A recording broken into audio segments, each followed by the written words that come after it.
प्रधानमंत्री नरेंद्र मोदी आज पीएम जन मन योजना के 1 लाख लाभार्थियों को जारी करेंगे 540 करोड़ की पहली किस्त। दोपहर 12 बजे पीएम मोदी वीडियो कॉन्फ्रेंसिंग के जरिए लाभार्थियों से संवाद भी करेंगे। 2024 आम चुनाव को लेकर आज से बीजेपी का देशव्यापी वॉल राइटिंग अभियान। बीजेपी अध्यक्ष जेपी नड्डा नई दिल्ली लोकसभा क्षेत्र में मेहरचंद मार्केट से 18 जनवरी तक चलने वाले अभियान का करेंगे आगाज। बीएसपी प्रमुख मायावती का आज 68वां जन्मदिन। बीएसपी राज्य के सभी 75 जिलों में जनसभाएं करेगी आयोजित। बीएसपी प्रमुख का जन्मदिन जन कल्याणकारी दिवस के तौर पर मनाया जाएगा। बीएसपी प्रमुख मायावती अपने जन्मदिन के मौके पर कर सकती हैं बड़ा सियासी ऐलान। सूत्रों के मुताबिक आज कांग्रेस नेता मायावती से मिलकर इंडिया गठबंधन में शामिल होने की कर सकते हैं पेशकश। यूपी कांग्रेस अध्यक्ष अजय राय की अगुवाई में पार्टी नेताओं का दल अयोध्या में करेगा रामलला के दर्शन। संक्रांति के मौके पर सरयू स्नान के बाद कांग्रेस नेता कार्यकर्ता करेंगे दर्शन पूजन। भारतीय सेना आज लखनऊ में 76वां सेना दिवस मना रही है और सेना दिवस पर सेना प्रमुख मनोज पांडे 11वीं गोरखा राइफल रेजिमेंटल सेंटर के परेड ग्राउंड पर सलामी लेंगे। आज से दावोस में 54वीं विश्व आर्थिक मंच की सालाना बैठक 15 जनवरी से 19 जनवरी तक होने वाली बैठक में भारत से 3 केंद्रीय मंत्री और 3 राज्यों के मुख्यमंत्री 100 लोगों का प्रतिनिधिमंडल शिरकत कर रहा है। मशहूर शायर मुनव्वर राणा का रविवार को दिल का दौरा पड़ने से निधन हो गया है। 71 साल की उम्र में मुनव्वर राणा ने लखनऊ के पीजीआई में आखिरी सांस ली। मुनव्वर राणा का जन्म 26 नवंबर 1952 में रायबरेली में हुआ था। दिल्ली के बहुचर्चित अंकित सक्सेना मर्डर केस में दोषियों को आज सुनाई जाएगी सजा। फरवरी 2018 में दूसरे समुदाय की लड़की से प्यार करने पर लड़की के मां बाप और मामा ने सरेरा अंकित की गला काटकर हत्या कर दी थी। गोवा में 4 साल के मासूम बेटे की हत्या करने के आरोप में गिरफ्तार एक कंपनी की सीईओ की आज खत्म हो रही है रिमांड। पुलिस कोर्ट में पेश कर रिमांड बढ़ाने की मांग करेगी। देश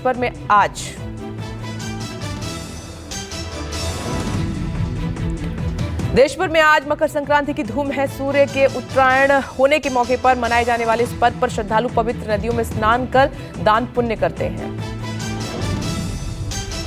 मकर संक्रांति के मौके पर गंगा सागर मेले पहुंचे लाखों श्रद्धालु। कुंभ मेले के बाद गंगा सागर मेला दूसरा सबसे बड़ा धार्मिक मेला है। मेले के मद्देनजर सुरक्षा के कड़े बंदोबस्त किए गए हैं। मकर संक्रांति के मौके पर गोरखपुर के गोरक्षपीठ में खिचड़ी मेले की धूम। तड़के यूपी सीएम योगी आदित्यनाथ ने विधिवत पूजा पाठ के बाद अपने गुरु को खिचड़ी अर्पित की। कांग्रेस की भारत जोड़ो न्याय यात्रा रविवार को मणिपुर से शुरू हुई। राहुल गांधी की अगुवाई में शुरू हुई यात्रा 20 मार्च को मुंबई में होगी समाप्त। देश में बेरोजगारी, महंगाई और सामाजिक अन्याय के खिलाफ हो रही यात्रा भारत जोड़ो न्याय यात्रा 67 दिनों में 110 जिलों से गुजरकर 6700 किलोमीटर की दूरी तय करेगी। मणिपुर के थौबल से भारत जोड़ो भारत न्याय यात्रा शुरू करने से पहले राहुल ने की जनसभा। पीएम मोदी पर साधा निशाना। कहा प्रधानमंत्री मणिपुर के आंसू पोंछने नहीं, बीजेपी संघ मणिपुर को नहीं मानते भारत का हिस्सा।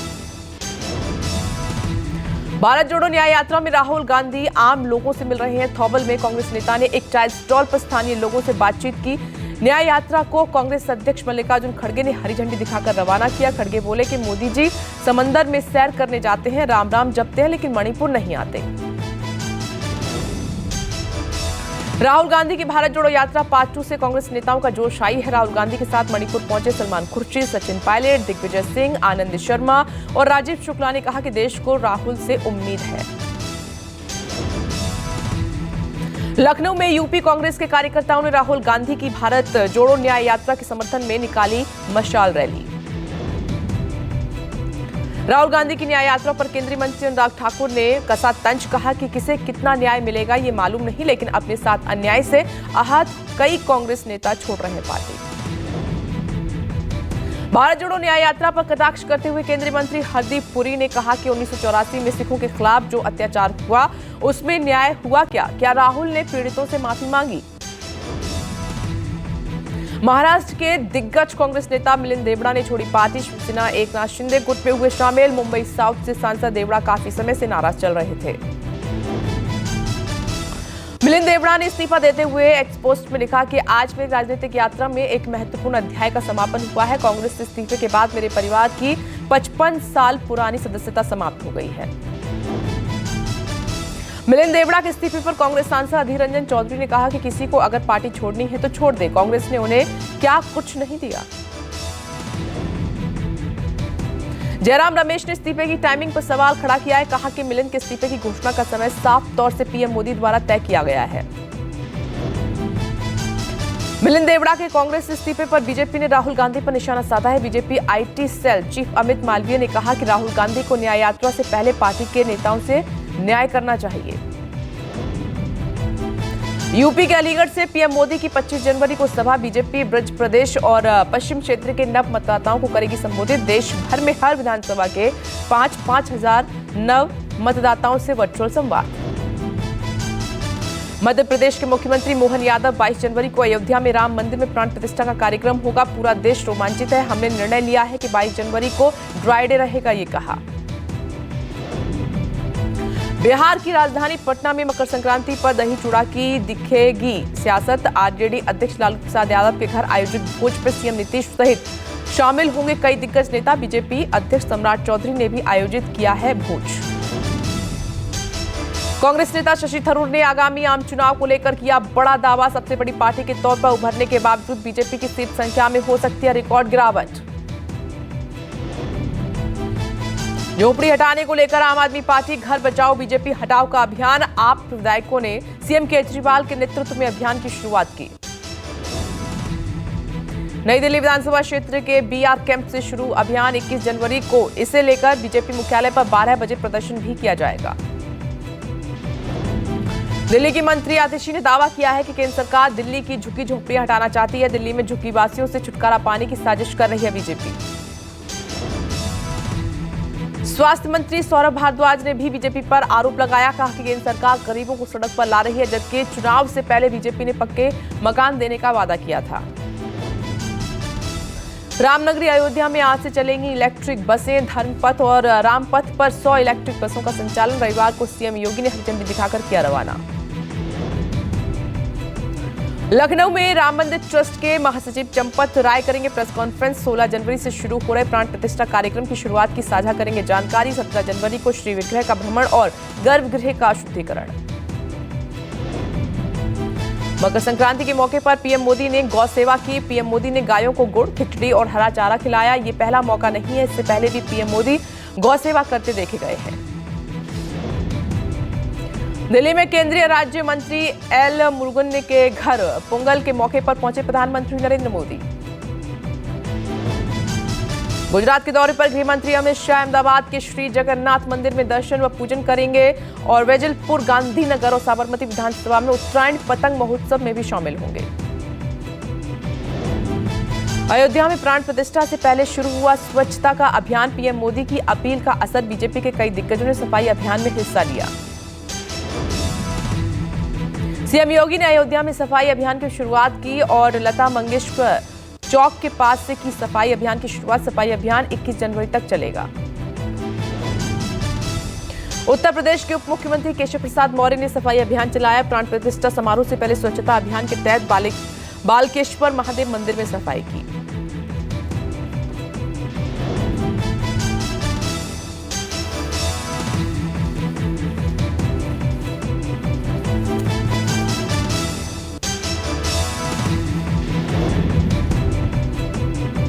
केंद्रीय मंत्री धर्मेंद्र प्रधान ने राम मंदिर प्राण प्रतिष्ठा कार्यक्रम से पहले स्वच्छता अभियान में हिस्सा लिया। मां हिंगुला मंदिर में स्वच्छता अभियान चलाया। गांधीनगर में गुजरात के मुख्यमंत्री भूपेंद्र पटेल ने की सफाई। धौलेश्वर महादेव मंदिर में झाड़ू लगाकर स्वच्छता अभियान में हिस्सा लिया।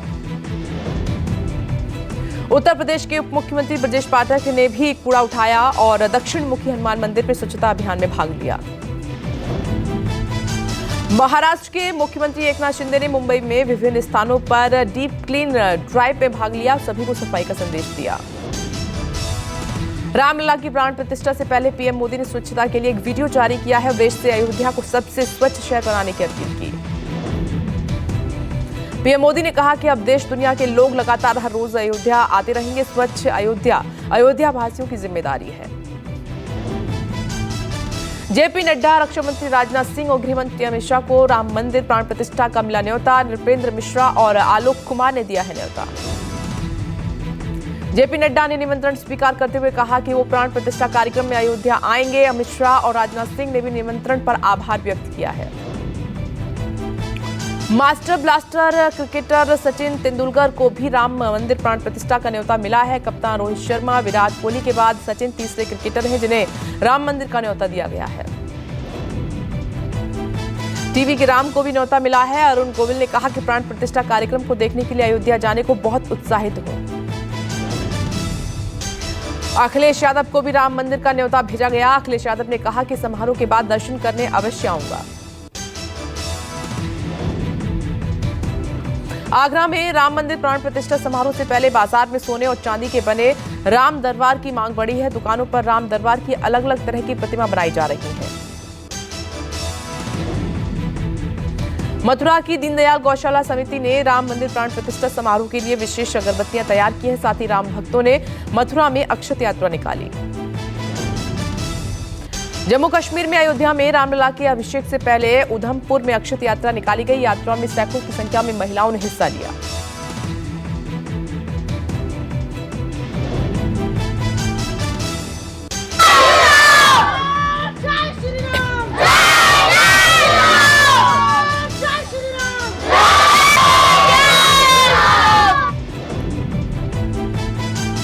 राम मंदिर प्राण प्रतिष्ठा समारोह से पहले रामचरितमानस की मांग बढ़ी है। मांग में बढ़ोतरी के बाद गीता प्रेस ने रामचरितमानस की ज्यादा से ज्यादा प्रतियां छापना शुरू कर दिया है ताकि रामचरितमानस की कमी ना हो। उत्तर भारत समेत दिल्ली एनसीआर में शीतलहर और कोहरे का कहर जारी है। शिमला और मनाली से भी ज्यादा ठंड मैदानी इलाकों में है। दिल्ली के लोधी रोड में तापमान 3.4 डिग्री सेल्सियस दर्ज किया गया।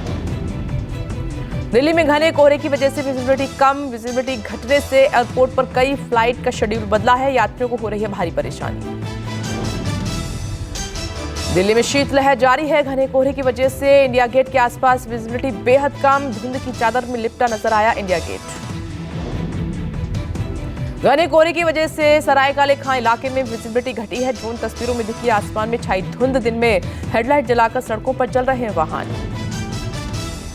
वहीं दिल्ली के मुनिरका इलाके में घने कोहरे ने रोकी वाहनों की रफ्तार। घने कोहरे की वजह से आवाजाही बाधित, वाहनों की रफ्तार धीमी। मौसम विभाग ने कोहरे को लेकर येलो अलर्ट जारी किया है। फिलहाल घने कोहरे से राहत मिलने के आसार बिल्कुल नहीं है। घने कोहरे के बीच भी जवानों का जोश हाई है। 26 जनवरी की तैयारी कर रहे हैं जवान। कर्तव्य पथ पर ठंड के बीच परेड की प्रैक्टिस हो रही है। दिल्ली से सटे फरीदाबाद और गुरुग्राम में भी घना कोहरा छाया। कोहरे की वजह से वाहनों की रफ्तार पर लगा ब्रेक। सड़कों पर रेंगते दिखे वाहन।